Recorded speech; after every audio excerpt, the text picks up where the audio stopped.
New information tonight about the state's prison system. The Department of Corrections says they are now releasing thousands of inmates early. ABC 10's Kevin John is live at the Sacramento County Jail to explain tonight.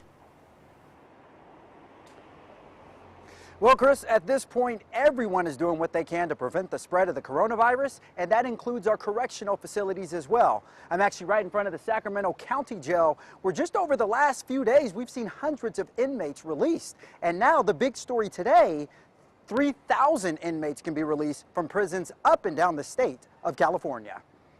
The California Department of Corrections and Rehabilitation, also known as the CDCR, announced a plan that would protect staff and inmates from the spread of the coronavirus. In short, roughly 3,500 inmates could be released from state prisons. But how exactly is this going to happen? According to Dana Simas of the CDCR, any inmate who has 60 days or less on their sentence and is not currently serving time for a violent crime is eligible for early release.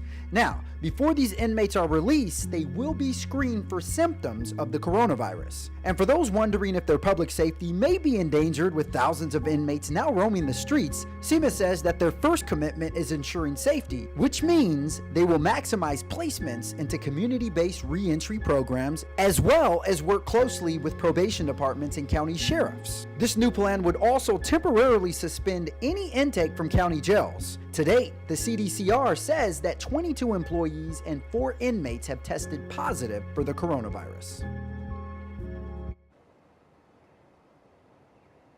The CDCR is hoping that this new plan will create more space in prisons to assist with social distancing.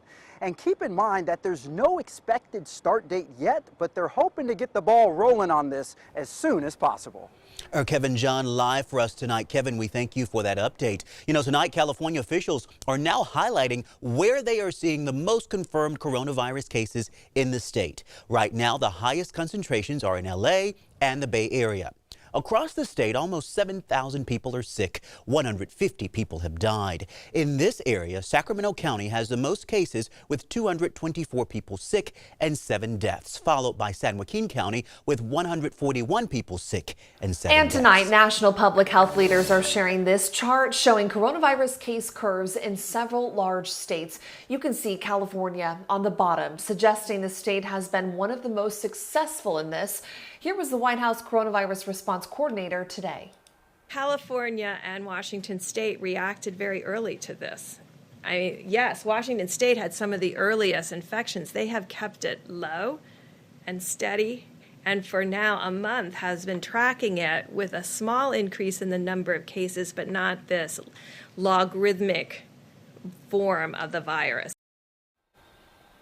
President Trump is now warning of a painful 2 weeks ahead, saying the task force projects more than 100,000 people in the United States will die from this pandemic, and that's only if social distancing is maintained.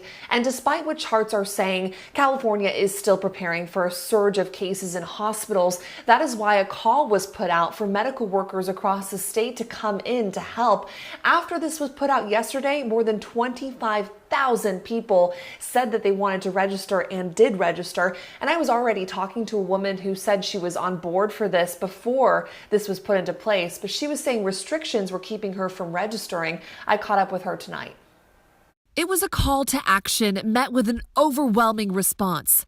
I've never been more damn inspired in my life. To see that number, just 25,000 yesterday alone of professionals that are willing to come out of retirement. Governor Newsom asked for nurses in retirement, nurses about to graduate, to join the California Health Corps to help hospitals anticipating a surge in coronavirus cases in California. It's kind of amazing that is a huge opening for things, and it's still a lot of questions and what ifs. Erin Shimon is a mom in Sacramento. She has 13 years experience in hospitals. She messaged me on Facebook before the call for the Health Corps happened. She said, with her experience, 156 college credits, she said, I would go back to the hospital in a heartbeat. There's a lot of unknown answers to questions that we have, like, what are we going into? The chaos. We're seeing left and right nurses that are begging for important supplies to help them do their job. I'm a mother as well and a wife, and I have a family to support. I can't just drop everything and run into the front lines. Like, some of these people are at risk their lives.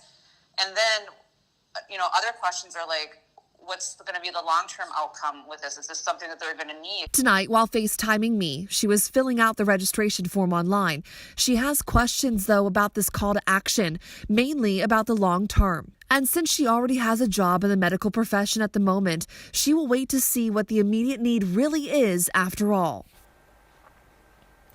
And the state is looking for physicians, pharmacists, dentists, physician assistants, nurses, including nursing students, behavioral health professionals, respiratory therapists, paramedics, and much more. If you would like to see what healthcare positions are needed right now and how you can help, all you need to do is text the word HELP to 916-321-3310.